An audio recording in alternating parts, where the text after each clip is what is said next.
तो हम भूल सकते हैं, हमारे से गलती हो सकती है, भूल सकते हैं कि हमने क्या अच्छा किया क्या बुरा किया, पर परमात्मा या चित्रगुप्त कभी नहीं भूलता उन कर्मों को, साथ साथ हमारे कर्म लिखे जाते हैं।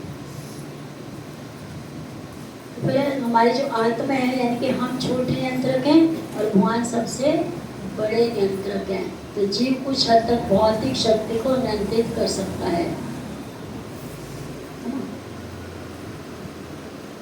और भगवान पूरे ब्रह्मांडों को नियंत्रित करते हैं। तो हर ब्रह्मांड अपनी कक्षा में स्थित होकर चलता है।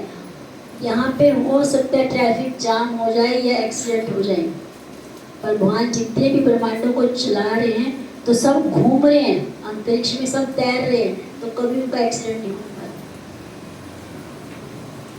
क्योंकि हर कोई अपनी कक्षा में अपनी लाइन में स्थित है। तो कोई किसी से नहीं टकराने वाला। कभी सुने कोई ग्रह टकरा गया, ब्रह्मांड टकरा गया?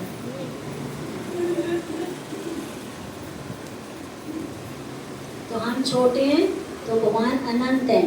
आदमी कक्षा में एक उपग्रह रख सकता है और भगवान कई लाख ग्रह तैरा सकते हैं।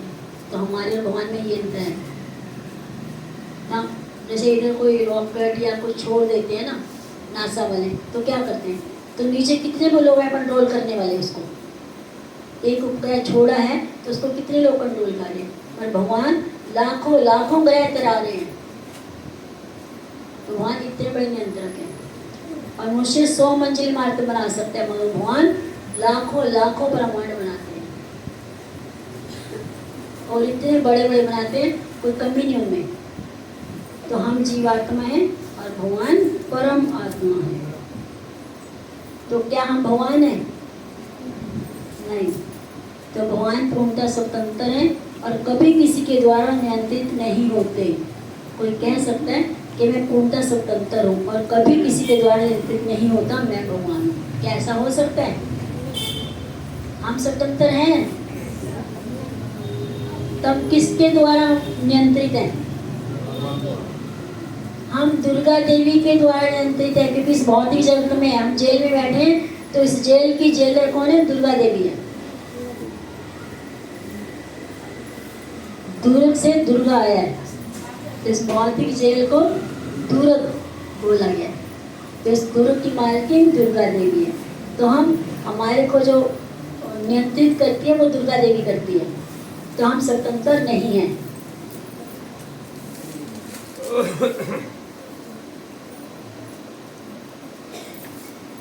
यहाँ पे आत्मा का हमने वैसे चर्चा कर लिया। तो आत्मा क्या है? हृदय में स्थित है, अचिंत्य। तो हम आत्मा का चिंतन नहीं कर सकते, जस्ट कल्पना करते हैं हम।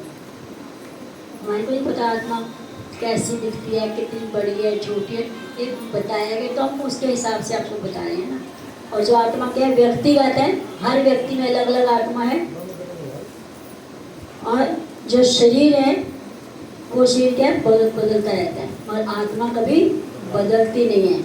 और जो आत्मा शाश्वत ज्ञान और आनंद से भरा हुआ है, मगर शरीर टेम्परेरी अज्ञान और निरानंद से भरा हुआ है।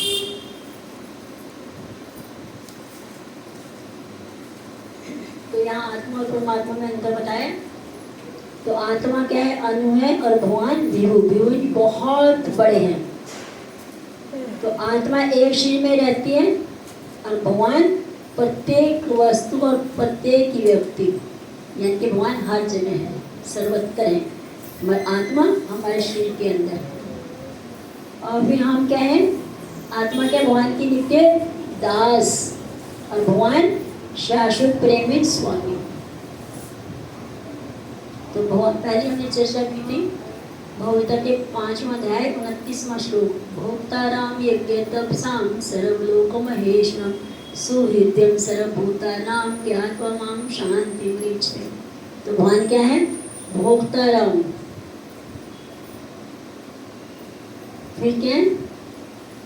यज्ञ तपसां, जितने भी यज्ञ करें, जितने भी तपस्याएं करें, उसके मालिक भगवान है। सर्वलोक महेश्वरम, जितने भी ब्रह्मांड हैं, ऊपर नीचे 14 भुवन और भौतिक या आध्यात्मिक, वो सबके स्वामी हैं। लोग सर्वलोक महेश्वरम, फिर सुहृदयम सर्वभूतानां, जितने भी जीव हैं, जितने भी प्राणी हैं, 84 लाख योनि के क्या सुहृदय हैं। तो आपका मित्र कोई सुहृदय है? शायद कोई नहीं, माता पिता को छोड़कर। आजकल तो माता पिता भी सुहृदय नहीं होते। होते हैं? होते हैं? नहीं।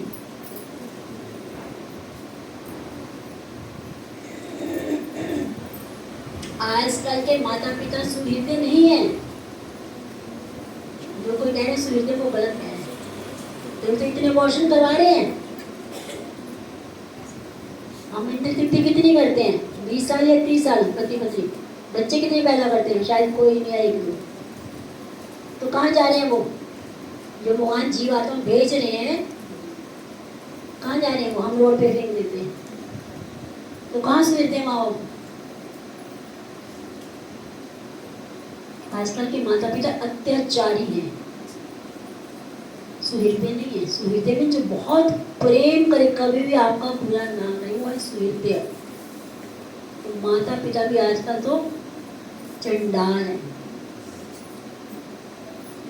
फिर तो इतने गर्म गिराते हैं, बच्चे की जरूरत नहीं है। इंद्र तृप्ति चाहिए पति को भी पत्नी को भी, पर बच्चे नहीं चाहिए। बच्चा एक या दो, कौन पालेगा, कौन खर्चा करेगा? तो इससे बड़े अत्याचारी कौन हो सकते हैं? हम सुहृदय की तो बात दूर है, और मित्र भी नहीं है बच्चों की। समझ आए?